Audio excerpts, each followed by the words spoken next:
नमस्कार, आप सभी का पीवी वैदिक वर्सिटी यूट्यूब चैनल पर स्वागत है। मैं हूं प्रोफेसर डॉक्टर एनपी सिंह। आज का हमारा विषय है कि नींद में जब होते हैं या कोई भी व्यक्ति जब नींद में होता है, तो शरीर के अंदर क्या जगह रहता है? ये कई लोगों का सवाल था। इसी विषय पर हम लोग चर्चा करते हैं कि जब नींद में व्यक्ति सो जाता है, तो कुछ जगह रहता है और अगर नहीं जगह रहता है, तो कुछ रिस्पॉन्सेज़ जो व्यक्ति करता है, करवट बदल लेता है या कहीं कोई मच्छर काट ले तो भी व्यक्ति वहाँ पे हाथ चला जाता है, प्रोटेक्शन में चला जाता है, भले उसे जगने के बाद याद हो या ना हो। तो शरीर के अंदर क्या जगह रहता है या और क्या-क्या प्रक्रियाएँ होती रहती हैं नींद की अवस्था में, कि व्यक्ति जब नींद में हो, अंदर कुछ प्रक्रिया है जो चलती रहती है। लेकिन उसके पहले आप सभी से एक आग्रह रहेगा, इस चैनल को लाइक करें, सब्सक्राइब करें, बेल आइकन बटन को ज़रूर दबाएँ ताकि आपको नोटिफ़िकेशन मिलता रहे। अब आइए हम लोग चलते हैं इस निद्रा विज्ञान के थोड़े और गहन में उतरेंगे, चूँकि हम इसके पहले 2-3 एपिसोड हमारे हो चुके हैं उस पर, तो कुछ लोगों ने ये सवाल पूछा था, तो इसलिए उस पर एक मैंने सोचा कि एक वीडियो आप लोग के लिए इस पर तैयार किया जाए, तो आज उसी विषय पर है। तो कई चीज़ें हैं जो आज की जो स्लीप साइंस है, उनके सामने भी कई चुनौती हैं और कई चीज़ें वो लोग भी मानने लगे हैं, लेकिन स्वीकारने में थोड़ी-सी हिचकिचाहट है। जैसे पहली बात ये है कि ज़ाहिर है कि कॉन्शसनेस उसमें रहता नहीं, आदमी कॉन्शस स्टेज में नहीं रहता है जब नींद में रहता है। कोई भी एक्सटर्नल स्टिमुलस जो है, यानी बाहरी जो भी फैक्टर है जिसके प्रति हम आकर्षित या विकर्षित होते हैं या जो हमें किसी भी तरह प्रभावित करता है, उससे हम पूरी तरह डिटैच रहते हैं नींद में। अब हम डिटैच अगर जब है, तो यानी हमारी कोई भी इंटेलेक्चुअल इंटरकोर्स या हमारी जो चेतना के स्तर पर है, जो हमारी मेधा के स्तर पर है, जो हमारे थॉट लेवल पे है, हम किसी भी तरह की प्रतिक्रिया उसमें नहीं व्यक्त कर पाते हैं। ये हमारी एक जनरल चीज़ें हैं। लेकिन मॉडर्न जो वेस्टर्न साइंस है, वो इस चीज़ को स्वीकारता है कि हमारी लोअर लेवल पे सेंसरी प्रोसेसिंग होती है, यानी कि छोटे स्तर पर या सूक्ष्म स्तर पर, सूक्ष्म भी नहीं बोलेंगे, बहुत निम्न स्तर पर एक संवेदी प्रक्रियाएँ चलती रहती हैं। कुछ ना कुछ चलती है। यहाँ तक कि वो उन लोगों ने ये भी देख लिया है कि नींद में अगर कोई लर्निंग एबिलिटी की भई कोई ट्रेनिंग या कुछ सिखाया जाए, तो कभी-कभी उसका भी कॉग्निटिव डेवलपमेंट में, यानी कि मेधा के विकास में हेल्पफुल होता है। यानी जो नींद में कुछ सिखाए गए या वो भी जगने के बाद वो चीज़ उनके मस्तिष्क में रही या कुछ देर तक रही या कुछ देर बाद तक रही, ये उनके पास भी है, लेकिन उस चीज़ को स्वीकार नहीं कर पाते। ये उनकी बड़ी विडंबना है, या यूँ कहें कि उनकी जो मेथोडोलॉजी है, वो इस चीज़ को देख तो रहे हैं, लेकिन इसकी व्याख्या वो नहीं कर सकते, क्योंकि उनकी जो मेथोडोलॉजी है शायद वो अलग है। लेकिन इसको नकार भी नहीं सकते, क्योंकि ये हमारे विज्ञान में है और ये सामने हमारी कम से कम वैदिक परंपरा में या वैदिक विज्ञान ने इसको बहुत अच्छे से एक्सप्लेन किया। इसलिए आज जो हम लोग चर्चा करेंगे उसी पर करेंगे कि जो हमारी वैदिक विज्ञान है या वैदिक जो विचारधारा है या वैदिक दर्शन जो है, वो इस चीज़ को कैसे देखती है। आप लोग को कई चीज़ें होंगी, आप लोगों ने सुना होगा, पढ़ा भी होगा, एक उद्धरण है महाभारत में कि अ, माँ के पेट में ही अभिमन्यु ने चक्रव्यूह के कई चीज़ें सीख ली थी माँ के माध्यम से। तो ये तो अलग बात है कि बच्चा तो सुप्त अवस्था में था या माँ के पेट में था, उसकी अपनी कोई चेतना विकसित नहीं थी, लेकिन उसको सुप्त अवस्था में जो भी माँ के माध्यम से गया, वो उसने सुन लिया या सीख लिया। खैर, ये तो बहुत पुरानी बात है। आज की तारीख में योग में एक योग निद्रा की भी बात आती है और इसके कई उदाहरण हैं कि योग निद्रा के, जो योग निद्रा के सही में एक्सपर्ट है, वो योग निद्रा के ट्रेनर नहीं कि जब बैठा के कहते हैं कि आप ऐसे करिए, इसके बाद एक उनको सजेशन देते हैं अब आप ऐसे बैठ जाइए, वैसे करिए, वो नहीं। योग निद्रा को जो मूल जो योग निद्रा है, जो आपको उस स्तर तक उतार दे चेतना के उस स्तर तक ले जाए कि जब आप पूरे शरीर से कट जाएँ, पूरे उस अपने सेंसरी परसेप्शन से कट जाएँ और सेंसरी परसेप्शन का शरीर से कट जाए, यानी कि आप अपने सूक्ष्म स्तर पर पहुँच जाएँ, अपने आत्मा या चेतना के स्तर पर, तब आपको कुछ भी अगर सिखाया जा रहा है या उस माध्यम से जो इन्फॉर्मेशन दी जा रही है, वो बाद में शरीर स्तर पर या जागृत अवस्था में वापस वो रिस्टोर कर सकती है। तो ये योग निद्रा की बात है। और भी कई चीज़ें हैं जो होती हैं, तो हम लोग आज इन सारी विषयों पर थोड़ी-थोड़ी करके चर्चा करें, क्योंकि विषय बहुत गहन है और 1-2 एपिसोड में इस चीज़ को समझाया भी नहीं जा सकता, बट मूल-मूल बातों को ये हम चर्चा कर सकते हैं। और मेरे जो पिछले एपिसोड जिन लोगों ने देखा, उनको कम से कम ये तो समझ में आ गया है कि जगे हुए अवस्था, फिर सोने की जो-जो अवस्थाएँ होती हैं, जो मॉडर्न साइंस की जो जो व्याख्या है उस पर भी चर्चा हो गई है और जो वैदिक परंपरा में है उस पर भी चर्चा है। तो मॉडर्न मेडिसिन की तो व्याख्या में एक लिमिटेड है कि भाई ये साइकिल चलती है और उसका एक निर्धारित समय है, लेकिन वैदिक परंपरा नींद की साइकिल को कम बेसी कर सकती है, उसकी अलग-अलग प्रोसेस है कि कोई 2 घंटा की ही नींद में 4 घंटे की नींद पूरी कर सकता है। मेडिटेशन मेडिटेशन की या ध्यान की कई प्रक्रियाएँ हैं, या हम लोग उस माध्यम से नींद को पूरी कराने की प्रक्रिया में करते हैं या शरीर को फिर उसी अवस्था में तरोताज़ा कर लेते हैं कम समय में। तो ये अलग-अलग प्रक्रिया है, इस पर सारी चर्चा हो गई है। अब हम लोग सिर्फ़ इस पर आज आते हैं कि एक व्यक्ति सो गया, यानी कि जागृत अवस्था से निद्रा अवस्था में चला गया, बाहरी दुनिया से पूरी तरह कट गया, बाहर क्या हो रहा है, वो ना सुन पा रहा है, ना देख पा रहा है, ना समझ पा रहा है, उससे कोई ये नहीं, यानी वो नींद की अवस्था में है। लेकिन नींद की अवस्था में जो थोड़ी बहुत छोटी-मोटी प्रक्रियाएँ चलती रहती हैं, जिसको मॉडर्न साइंस भी कहता है कि लोअर सेंसरी प्रोसेसिंग होता है, यानी निम्न। अब भारतीय परंपरा या वैदिक परंपरा में है तो मानस के अलग-अलग स्तर हैं कि हम मानते हैं कि मानस की या जो हमारी कॉग्निटिव फैकल्टी है या जो चेतना की फैकल्टी है उसमें कई कई स्तर हैं, तो उसमें भी हम लोग धीरे-धीरे एक स्तर पे धीरे-धीरे ऊपर जाते हैं। लेकिन यहाँ पर जब हम बात करेंगे अपने नींद की, यानी व्यक्ति जब सोया हुआ है, चेतना उसकी इंद्रियाँ जो अंदर जा चुकी है, यानी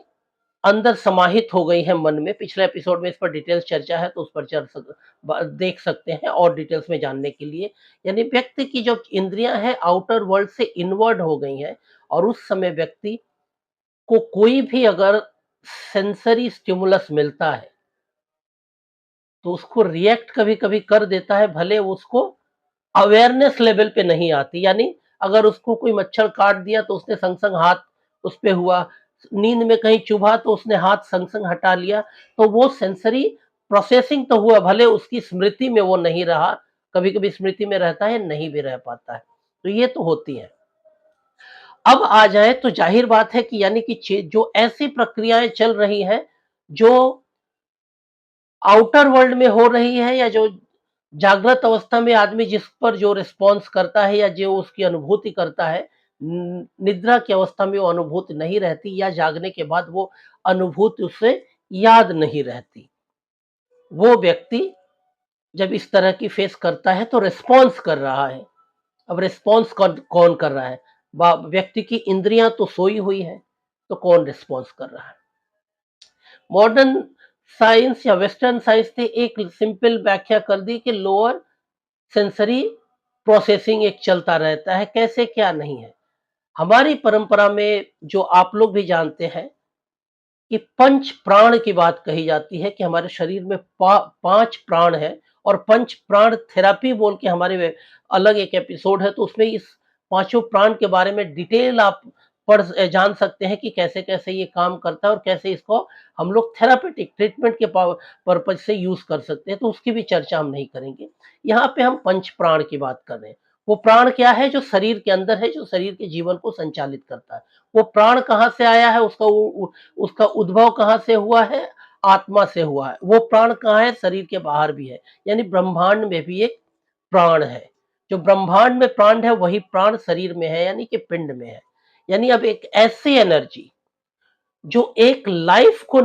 रेगुलेट कर रही है, चला रही है, वो प्राण 5 तरह की होती है, वो हमारे शरीर में है।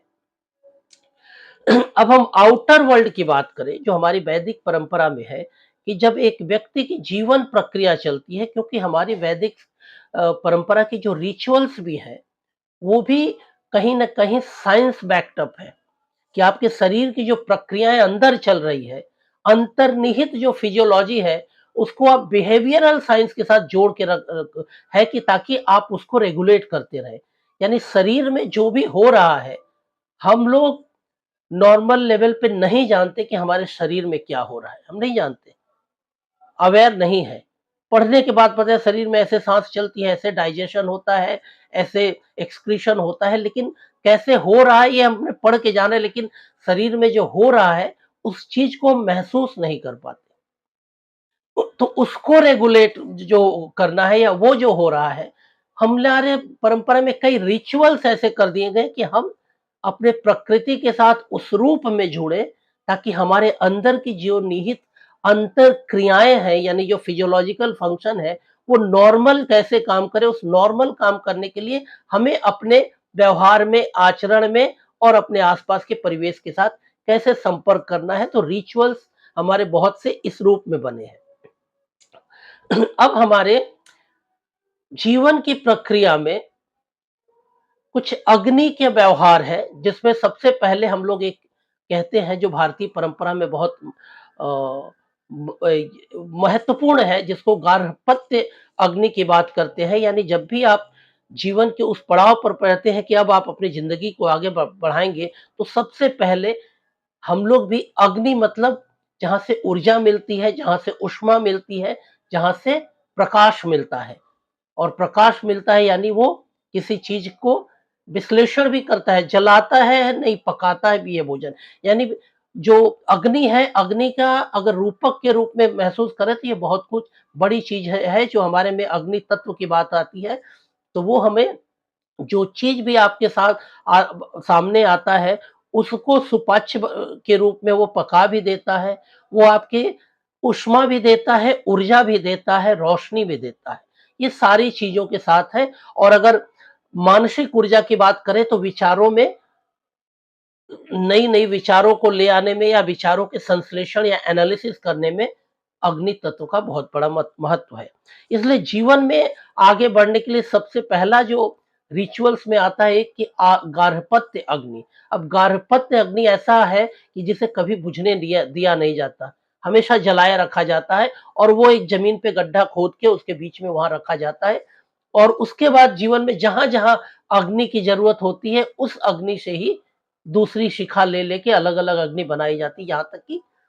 जब आप अपनी रसोई या किचन भी ले जा बनाते हैं, तो किचन में भी उस अग्नि वहीं से अग्नि की तीली या अग्नि की शिखा ले जाके किचन की रसोई में अग्नि को समाहित किया जाता है और उसके बाद भोजन पकाया जाता है। यानी अग्नि यहाँ पे सिर्फ़ एक आग जलाने भर का नहीं, अग्नि एक हमारे जीवन का उस अंग का हिस्सा है। जीवन मतलब जैसे हमारे सूक्ष्म स्तर पे अग्नि का, सूर्य का, प्रकाश का, ऊष्मा का,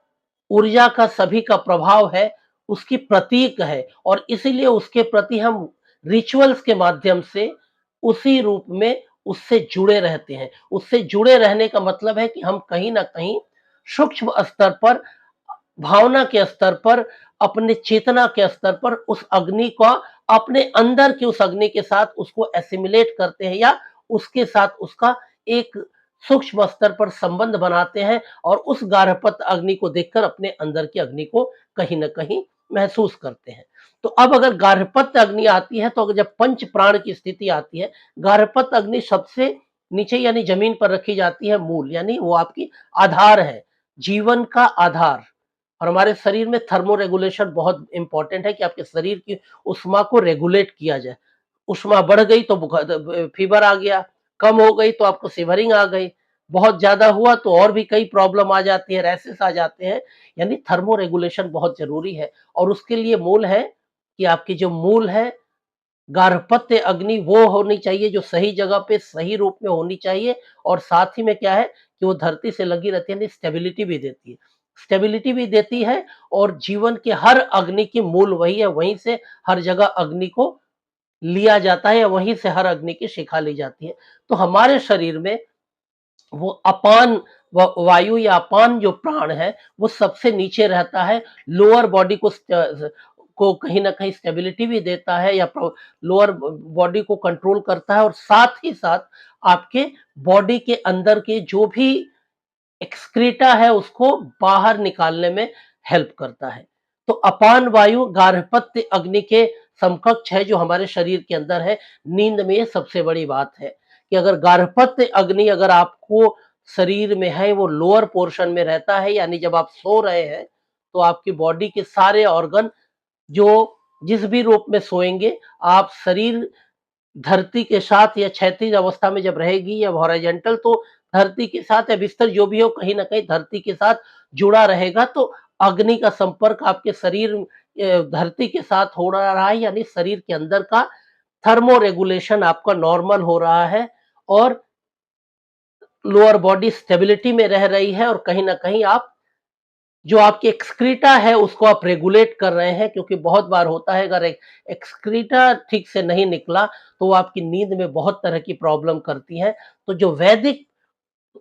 निद्रा है उसमें जब आप जा रहे हैं तो सबसे पहले अगर आपका अपान प्राण अगर जगा रह रहा है और अपान प्राण को आपने स्वस्थ रखा है, तो आप सबसे पहली बात है कि नींद में आप अपने शरीर को बहुत अच्छे से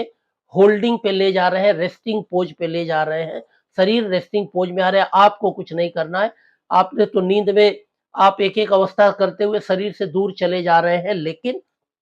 पहला है जो आपका अपान वायु उसको स्टेबिलिटी देती है, और जब स्टेबिलिटी देती है तो बॉडी रेस्ट में होता है। शरीर को अपने से कुछ चेष्टा नहीं करना पड़ता है। प्राण का पहला स्तर की अपान वायु आपके शरीर को रेस्ट करता है, होल्ड करता है, और तब बॉडी रिलैक्सिंग पोज में आती है। ये है गार्हपत्य अग्नि। दूसरा जो है,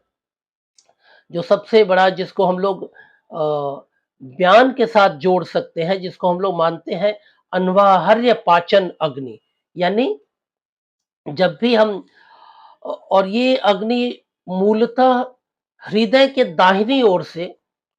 होती है, इसलिए उसका नाम दक्षिणा भी कहा जाता है। तो ये है, और ये अगर हम अपने रिचुअल्स में कहें तो रसोई जनरली दक्षिण दिशा में, रसोई जो घरों में बनाए जाते हैं दक्षिण दिशा में, और इसकी भी अग्नि रसोई में जैसा कि मैंने पहले कहा ले जाया जाता है गार्हपत्य अग्नि से। यानी रसोई में पहले गार्हपत्य अग्नि जो आपको स्टेबिलिटी देती है, धरती के साथ जोड़ती है, जिस अग्नि को आप कभी कभी उसको बुझाना नहीं है, उसको रहना है, वहां से रसोई में ले आते हैं। रसोई सिर्फ रसोई क्या है, प्रतीक है किस चीज के लिए, कि जो भी भोजन आएगा उसको उस अग्नि से खाने योग्य बनाया जाएगा, जलाने योग्य नहीं, या स्वाद या टेस्ट के लिए नहीं। इस रूप में पकाया जाएगा जो जीवन को पुष्टि देगा। यानी ये जो अनवाहर्य पाचन अग्नि है, ये जीवन के उस पाचन की के लिए है, जो हमारे शरीर को कहीं न कहीं उस अग्नि के माध्यम से हम शरीर के अंदर के पोषण को पोषण को प्राकृतिक रूप से उसके शरीर के जो नेचुरल फॉर्म है उसके अनुरूप देने के लिए है। और हमारे शरीर के अंदर भी जो ये अग्नि है, इसको हम लोग ब्यान के रूप में कहते हैं, और ब्यान का काम है कि पूरे शरीर के अंदर प्रवाहित होता है, यानी कि जो पोषण आपके शरीर में जा रहा है वो पोषण पूरे शरीर में प्रवाहित हो रहा है। और नींद में जब आपके ब्यान वायु एक्टिव है, इसका मतलब है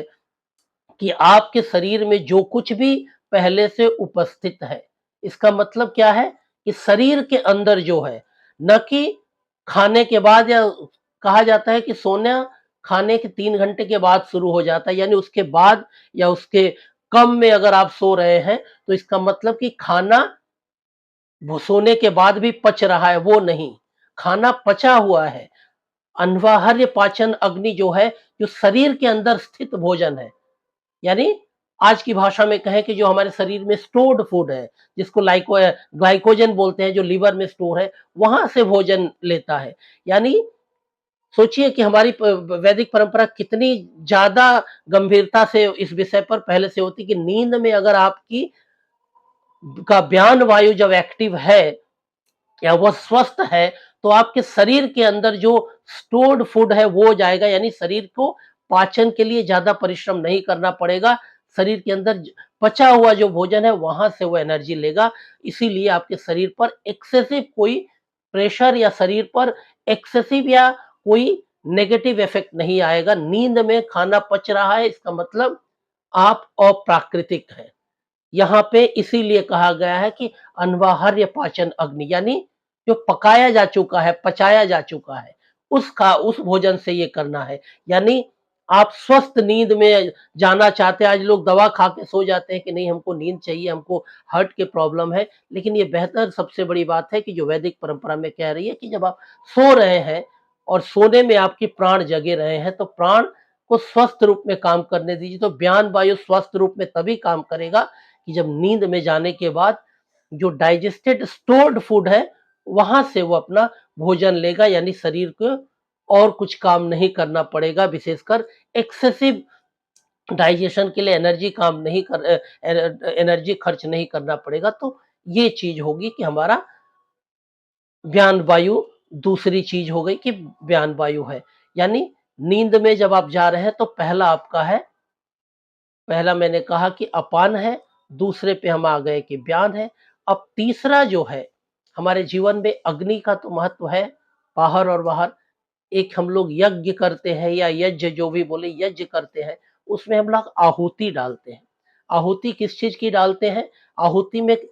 कई चीज़, जिसे नैवेद्य भी कहा जाता है, कई चीज़ें डालते हैं, उसमें कई जड़ी-बूटियाँ होती हैं, घी होता है, वो मिला के डालते हैं और वो डालने का मतलब होता है कि उसके डालने का मतलब है कि जो चीज़ें जलती हैं,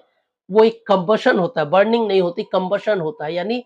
वोलेटाइल उसके जो एसेंस होता है शरीर में ज़्यादा फैलते जाते हैं और वो हमें कहीं न कहीं शरीर के स्वास्थ्य को बैलेंस में रखता है। यहाँ पे जब कहते हैं इसको हम लोग जीवन्ति आहवनीय अग्नि कहते हैं, वो हमारे शरीर में प्राण है, यानी नींद की अवस्था में। हम इस पाँचों प्राण की नींद की अवस्था में क्या करते हैं, क्योंकि पाँचों प्राण यहाँ पे नींद की अवस्था में कहीं न कहीं अग्नि को रेगुलेट करते हैं, हमारे शरीर के हीट को रेगुलेट कर रहे हैं और हीट को रेगुलेट करने में ये है। तो पहले जैसे मैंने कहा अपान, दूसरा मैंने कहा व्यान और तीसरा प्राण है। प्राण ऊर्जा जो जनरली हम लोग जानते हैं कि हमारे शरीर में जो भी हम सांस का लेना जाना या हमारे विशेषकर चेस्ट रीजन को कंट्रोल करता है, चेस्ट और हार्ट और लंग्स के एरिया को। अब हम अपने रिचुअल्स में आते हैं तो ये रिलेट करता है कि जब हम कहीं अग्निहोत्र में जो हम हवन में जो अग्निहोत्र में डालते हैं, यानी हम कुछ छोड़ते हैं। यहाँ पे भी जो है कि हम जो चढ़ा रहे हैं, यानी हम जब प्राण की वायु है कि हमारे अंदर जो स्टोर्ड फूड से जो व्यान ने हमें सर्कुलेशन दिया, उसके अंदर के बाद जो भी है वेस्ट प्रोडक्ट को हमने बाहर निकाला, मैंने छोड़ दिया। अपने शरीर के अंदर को से हमने कुछ चीज़ को त्यागा, उस त्यागने में बहुत कुछ निकल गया। और त्यागने का मतलब सिर्फ ये नहीं है कि हमने प्राण को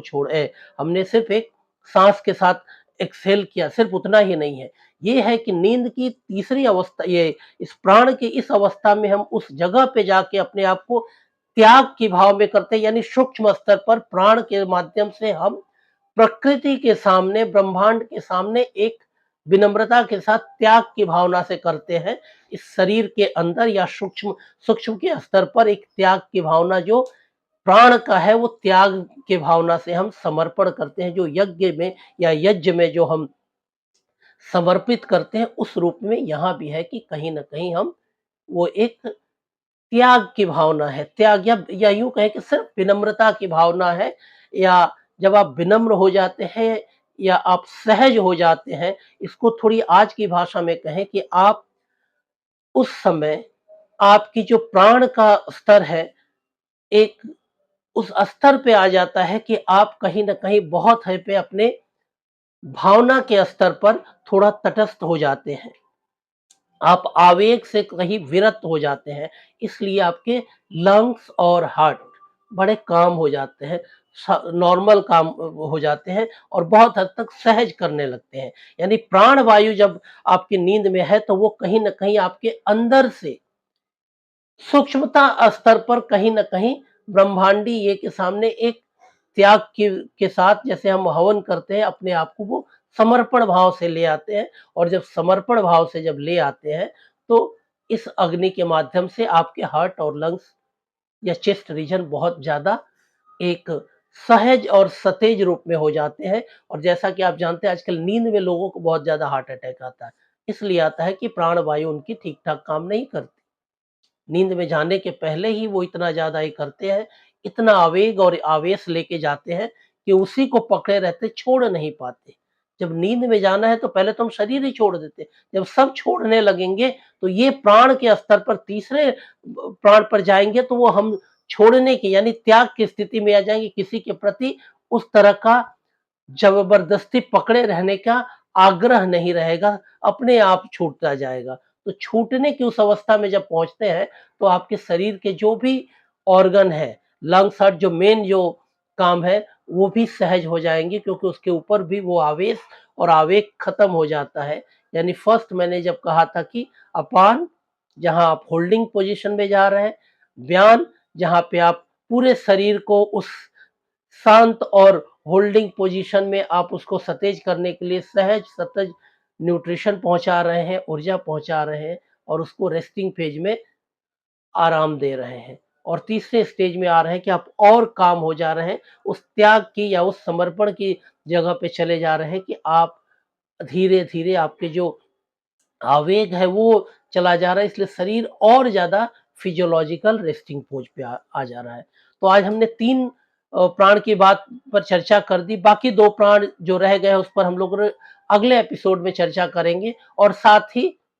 इस नींद में इस पंच प्राण का कैसे और प्रभाव पड़ता है और कैसे हम बहुत कुछ चीज़ और कुछ नींद में ही ये व्यक्ति को प्रभावित कर सकते हैं, इस पर हम लोग चर्चा करेंगे। तो आज के लिए इतना ही, सभी को धन्यवाद, नमस्कार।